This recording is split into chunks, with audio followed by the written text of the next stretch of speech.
That is the question American sports media found itself asking after a recent Dodgers game that, on paper, should have been remembered only for missed opportunities and quiet frustration.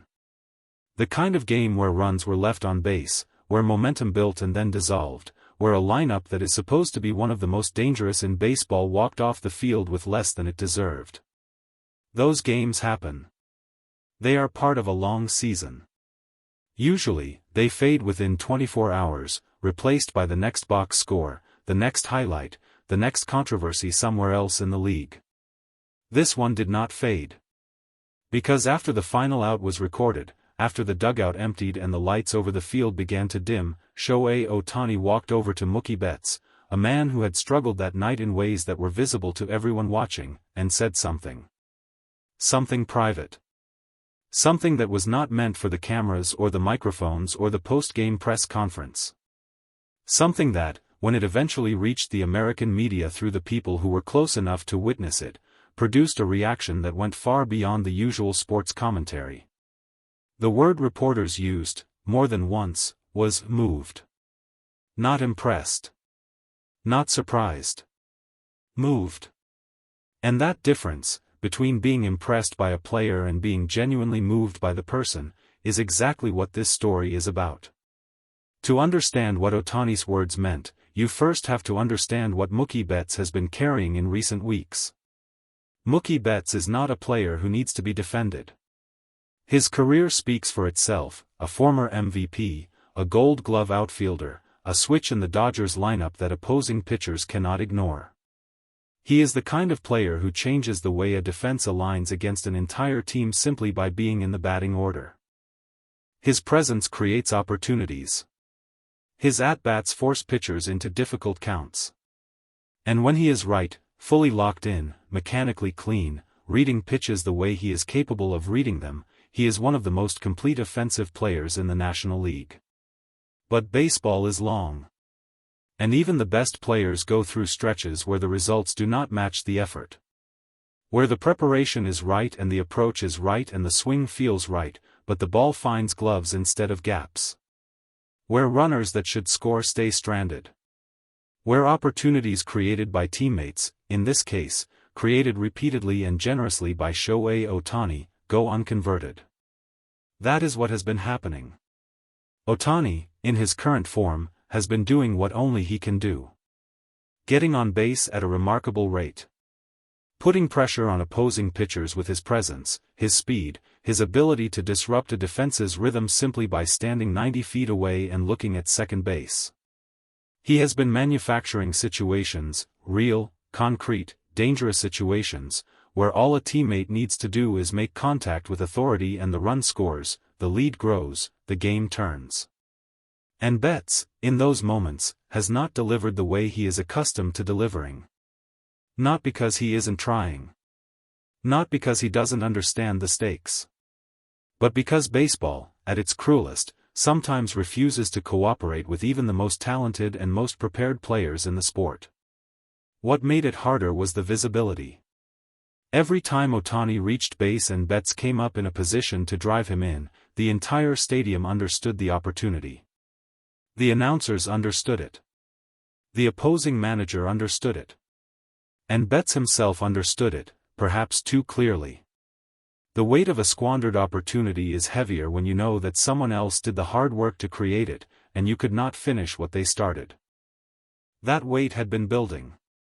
And anyone who watched the Dodgers closely during this stretch could see it in Betts, in the way he carried himself back to the dugout after a strikeout with runners in scoring position, in the quiet moments between pitches when the expression on his face told a story his statistics were also telling. After the game, in the space between the final out and the point where players fully transition out of competitor mode and into human beings again, Ohtani found Betts. What was said between them remains, appropriately, between them. Neither player has recounted the exact words to the media. That restraint is itself revealing, it suggests the conversation was genuine, not performative. It was not a moment designed to be reported. It was a moment between two teammates, one of whom recognized that the other was struggling and chose to say something about it. What the American media learned, through sources close to the clubhouse, through the kind of peripheral observation that reporters who cover a team every day develop over time, was the texture of what was said, if not the precise words. Ohtani, according to those accounts, did not offer Betts empty encouragement. He did not say the things that players sometimes say to each other that sound supportive but carry no real weight. He spoke to Betts the way someone speaks when they have actually been paying attention. When they have noticed not just the results but the effort behind the results.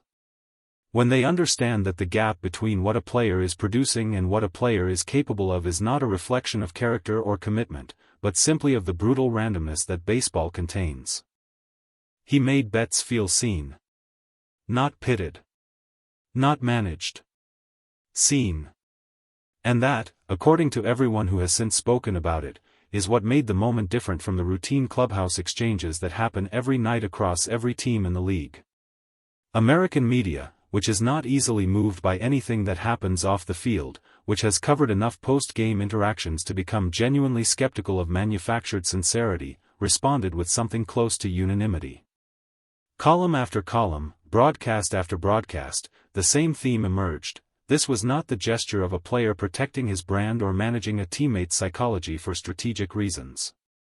This was the gesture of someone whose instinct, when he sees another person struggling, is simply to acknowledge it honestly.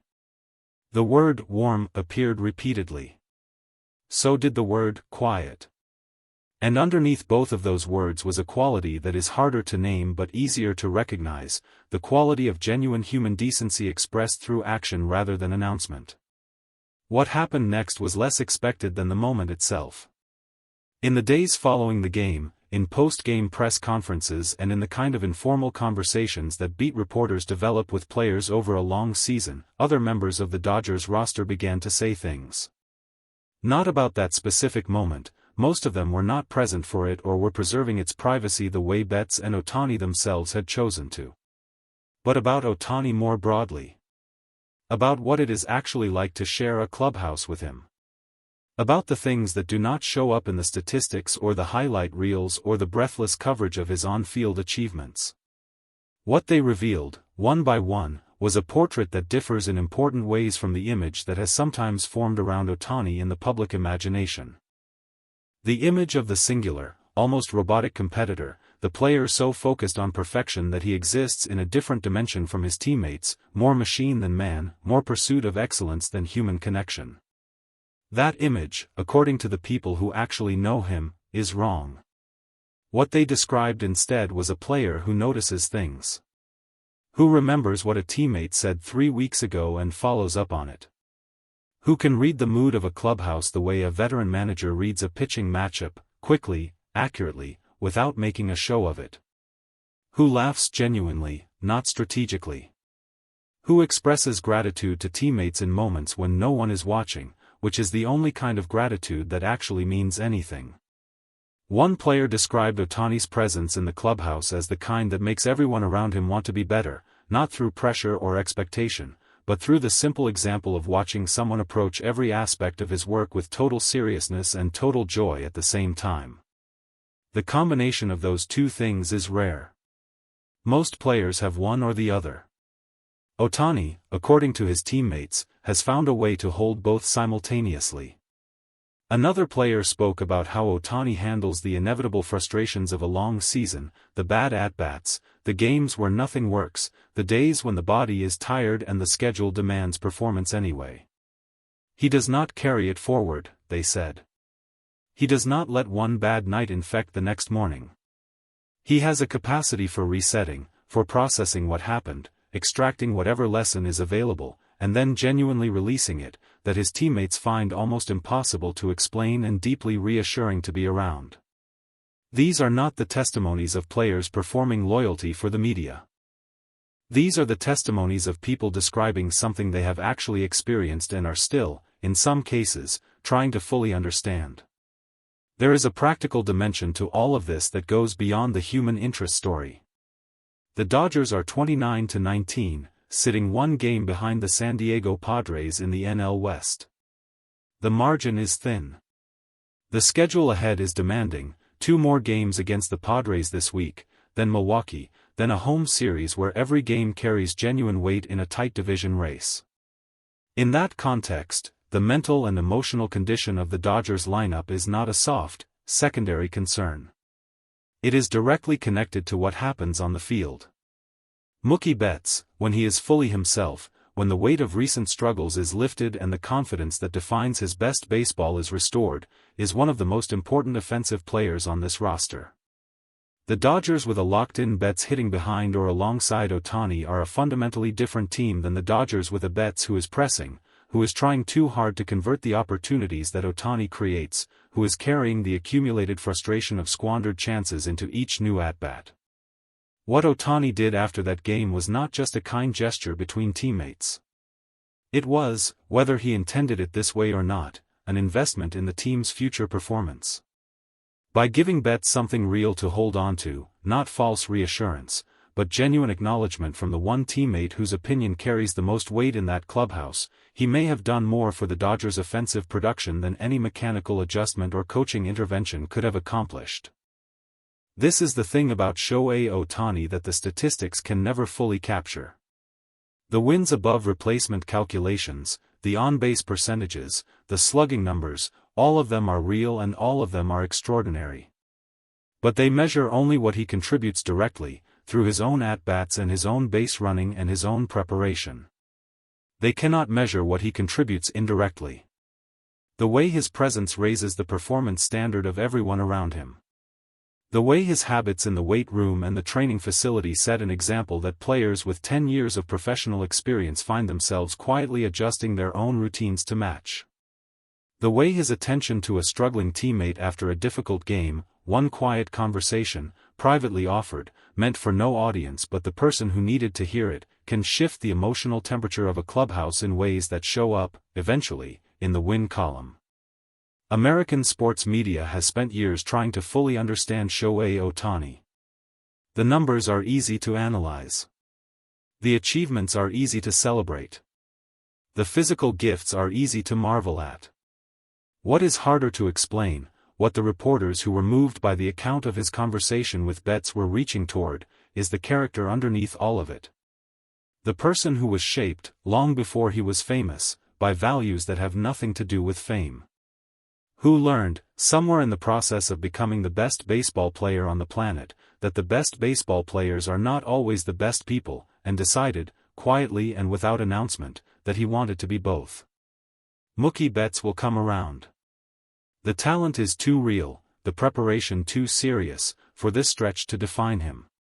And when he does, when the hits start falling and the opportunities Ohtani creates begin converting into runs, very few people will remember the difficult weeks that preceded it. But those who were paying close attention will remember what happened after the game. The conversation that wasn't meant to be heard. The warm words that reached the American media anyway, not because they were broadcast but because sincerity, when it is genuine, has a way of traveling. Shohei Ohtani said something to Mookie Betts that night that made a room full of experienced sports journalists pause. Not because of what was said. Because of who said it, and why, and the fact that nobody had to ask him to. That, more than the 6 hits or the stolen bases or the statistics that will fill the record book someday, is what his teammates have been trying to describe. And what the rest of us are only beginning to understand.